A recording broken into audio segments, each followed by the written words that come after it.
These are the weapons in Minecraft. They all serve a purpose, but overall are rather bland and boring. This is a potato cannon. Inspired by PVC pipe spud launchers from real life, my potato cannon can shoot yummy yams while being a handheld weapon. And it does a whole lot more than you might expect, so stay tuned for that. Now, as for why I decided to make this, well, I greatly enjoy creating unique concepts and data packs in Minecraft, but haven't really been able to do a ton of that on this channel due to the types of packs that I normally develop. More swords and more bows are really cool, and I consider those to be great data packs, but sometimes making something random and silly is just fun to do.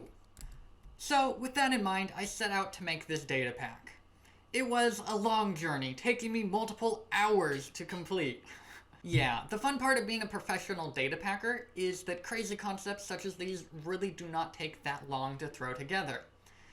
And if you want to try out this pack for yourself, check the download link in the video description. While you're at it, you might as well let me know what your crazy, silly, wacky idea is, and I might turn it into an actual Minecraft data pack.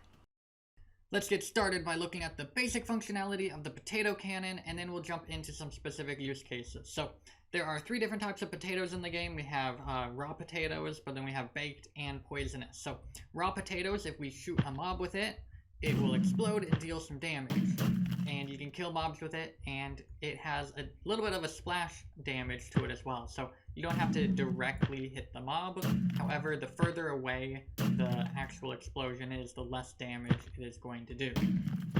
And you can see while I am in creative mode, I can be shooting these potatoes wherever I want, and I'm not actually using up any potatoes. You can see I still have 64, but if I were to be in survival mode and now I shoot, you can see that the number will go down. So you do actually need the potatoes for ammo. Potato type number 2 is the baked potato. This is a really hot potato, and because of that, it will cause mobs that it hits to burn.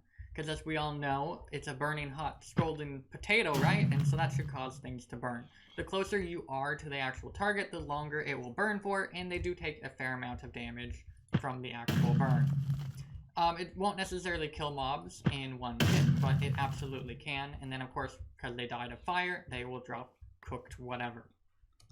And the final potato is the poisonous potato, and this will inflict poison damage to the mob it hits, as well as do a couple of other things. We'll talk about those in just a little bit. We saw one example of the dirt there. So this will poison mobs as well as do some other things. This is the longest effect by far. You can see that this horse is taking a lot of poison damage, but because it is poison, it cannot actually kill the mob because, well, it's poison. Meanwhile, the fire potato could kill the mob from the fire damage. And in case you're wondering, there is a click cooldown for the potatoes. It's about 2 seconds, so you cannot spam them all that quickly. You have to at least wait a little bit of time. You can probably hear me clicking, but yeah, you have a little bit of a cooldown. So, while those are the obvious uses of the potato cannon, I made sure to add in extra functionality for other situations you could use the potato cannon in. Because I didn't want this to be just a boring 2-dimensional weapon like the other ones mentioned at the start of the video. So, I made each of them do something special. If a regular potato hits a farmland while it is traveling, it will be planted instead of exploding.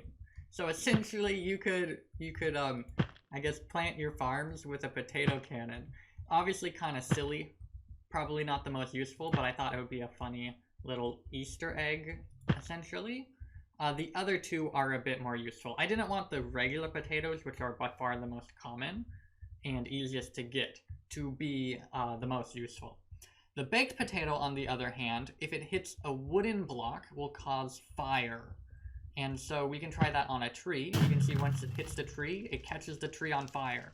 This is of course due to just the extreme hotness of the potato. It's a hot potato.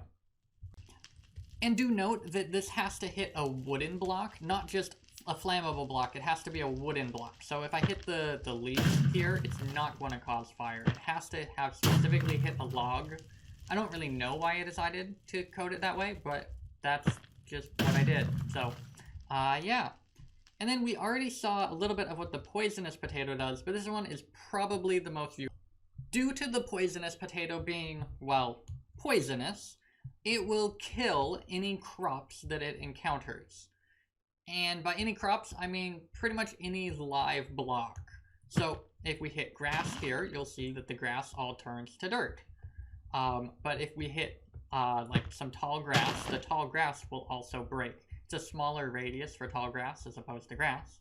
But we can also hit leaves, and some of the leaves will break.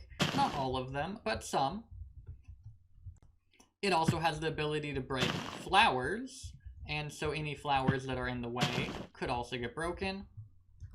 But where this starts to actually get a little bit useful is on a mushroom island, because this can convert mycelium into dirt. This is normally a really annoying process to do by hand, but it could allow you to pretty quickly turn all of the mycelium into dirt. I know a lot of people like to change out all the mycelium on an island for grass, because it looks a whole lot nicer, and this is a tool that would allow you to do that. So, like I said, more uses than you would really expect a tool like this to have, but it was a whole lot of fun to add them, and I figured might as well make it pretty useful. So you can see I have very quickly, in that amount of time, covered a decent amount of this mushroom island with dirt instead of mycelium. Of course, you would need quite a potato farm to acquire this amount of poisonous potatoes, but it gives a use to an item that otherwise would be pretty much useless. Most people consider this to be the most garbage item in the game, but now it's actually kind of useful. Well, I hope you did enjoy this really random, strange data pack that I had a whole lot of fun throwing together. If you did, just do that normal YouTube stuff, you know, like and subscribe and whatever. And I'll see you guys all in the very next video when I probably have an equally random and, well, really weird idea to show you guys. So, thanks so much for watching.